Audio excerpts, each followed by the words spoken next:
Lori, wait lang po.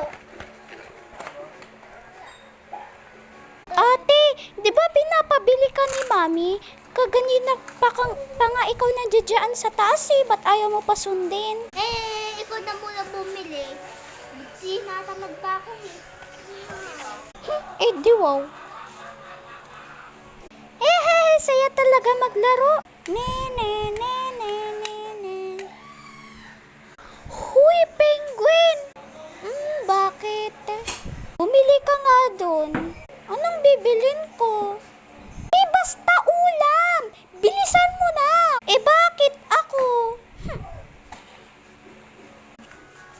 Manika, ikaw na yung bumili. Bunso yan. Uy, di ba si kuya na lang dapat bibili kasi siya naman palagi inuutusan dito eh. Apa, sumasagot ka na. Di ba obvious?